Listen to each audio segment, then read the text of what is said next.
अभी हम लोग एनसीईआरटी का एग्जाम्पल नंबर 7.10 देखने वाले हैं क्लास 12 फिजिक्स का। इसमें क्या क्वेश्चन बोल रहा है, बस थ्योरेटिकली समझना है इसको कि जब भी एयरपोर्ट वगैरह पे जब आप जाते हो तो क्या कहते हैं, एक आपको सिक्योरिटी वाला एक गेट होता है, गेट से होकर के ही गुजरना होता है, इसी खास गेट से। और एक आदमी है जो कि क्या कहते हैं पॉकेट में अपने क्या एक मेटल का टुकड़ा ले करके और इस गेट से इंटर कर रहा है। तो इंटर करते समय क्या कहते हैं सायरन बजने लगा, बिप बिप का आवाज़ आने लगा। तो आखिर ये जो होता है कभी भी कि अगर गेट से आप गुजरोगे मेटल लेकर के अगर, तो आवाज़ साउंड करने लग जाएगा, तो डिटेक्टर बताने लगेगा। तो ये आखिर किस प्रिंसिपल पे काम करता है? तो एक्चुअली में होता क्या है ना कि जो आप जिस गेट से आप गुजर रहे हो ना, ये गेट इस तरीके से क्या कॉइल का बना रहता है, ठीक है, इसमें कॉइल रहता है ढेर सारा। तो ये पूरा इस तरीके से गेट है। तो ये एक्चुअली में आप किस चीज़ से गुजर रहे हो, गेट के शक्ल में एक्चुअली में आप एक कॉइल से इस तरीके से गुजर रहे हो। तो ढेर सारा टर्न वाला कॉइल है। तो ये एक तरीके से क्या हो गया, इंडक्टर हो गया ना, सोलेनॉइड जैसा ना, कॉइल जैसा। ये क्या है, एक इंडक्टर हो गया। और इसी इंडक्टर को कनेक्ट किया हुआ रहता है एक कैपेसिटर से भी, ठीक है।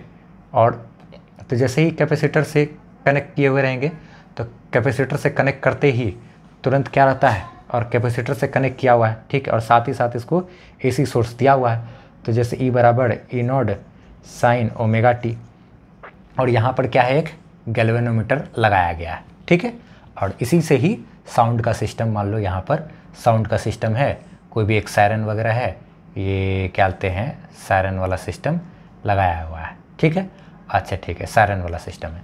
अब क्या है कि आप और इस तरीके से जानते हो, ये जो कॉइल है इसका जो क्या कहते हैं यहाँ पर इस कॉइल है अगर, तो कॉइल का क्या कहते हैं आखिर क्या होगा, एक्सेल तो होगा इसका, यानी कि इंडक्टिव रिएक्टेंस तो होगा, और ये जो कैपेसिटर है उसका एक्सी तो होगा, यानी कि कैपेसिटिव रिएक्टेंस तो होगा।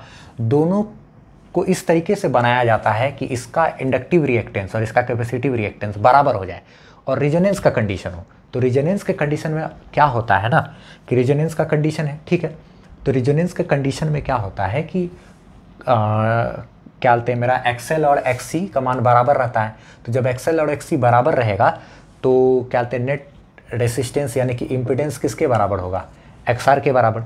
इस सर्किट में कॉइल वाली यूज़ किए हैं, हर चीज़ यूज़ किए हैं, मशीन यूज़ किए हैं, तो आखिर कुछ ना कुछ क्या रहेगा, आखिर कुछ ना कुछ इसका रेसिस्टेंस तो होगा ही अपने आप ऑटोमेटिकली, क्योंकि हर वायर मेरा शुद्ध कंडक्टर तो होता नहीं है, क्या प्योर सुपर कंडक्टर तो है नहीं, हर कॉइल वायर के अंदर कुछ ना कुछ रेसिस्टेंस है। तो जनरल रेसिस्टेंस सब भी जो है, तार वार का भी रेसिस्टेंस, वो एक रेसिस्टर के रेसिस्टेंस का काम करेगा। तो नेट इम्पीडेंस XR के बराबर रहता है रिजोनेंस के कंडीशन में। अगर कोई आदमी मेटल लेकर के जैसे गुजरेगा, तो मेटल लेकर के गुजरेगा तो भाई ऐसा एक्सेल का मान तो होता है L ओमेगा। तो जब भी एक कॉइल के अंदर में एक मेटल अगर आ गया, यानी कि एक क्या है कॉइल है, सोलेनॉइड जैसा ये समझो आप इसको, या कॉइल ही समझो, तो इसके अंदर अगर कोई मेटल या मटेरियल डालेंगे तो क्या होता है, यहाँ पे इसका मान तो बढ़ जाता है ना। आप पहले भी क्वेश्चंस में कर चुके हो कि अगर क्या कहते हैं सोलेनॉइड के अंदर कोई मटेरियल डाल दे तो उससे उसका सेल्फ इंडक्टेंस यानी कि L जो है वो बढ़ जाता है। तो जैसे ही L बढ़ेगा तो रिजोनेंस का कंडीशन गड़बड़ा गया। तो रिजोनेंस कंडीशन गड़बड़ाने से क्या हो जाएगा, यहाँ पे इम्पीडेंस का मान कुछ ना कुछ बढ़ जाएगा, ठीक है, क्योंकि सबसे कम तो इम्पीडेंस कब होता है, जब ये दोनों बराबर रहता है तब। तो चूँकि ये जब बढ़ जाएगा तो फिर ये दोनों रिजोनेंस का कंडीशन नहीं रहा, तो फिर इम्पीडेंस का मान बढ़ेगा। इम्पीडेंस का मान क्या बोलते हैं, यहाँ पर थोड़ा सा बढ़ जाने के कारण क्या होता है, करंट मेरा क्या हो जाएगा, घट जाएगा, ठीक है, करंट घटेगा, यानी कि करंट में क्या आएगा, चेंजेज आएगा एक तरह से। तो इम्पीडेंस बढ़ेगा, रेसिस्टेंस बढ़ेगा, तो करंट मेरा घटेगा।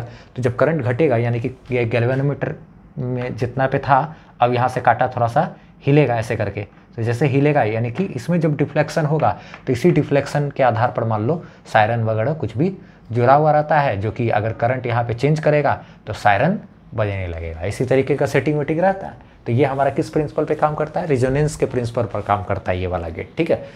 समझ में आया हो तो लाइक कर देना, चैनल पे नहीं हो तो सब्सक्राइब कर लेना। Bye bye.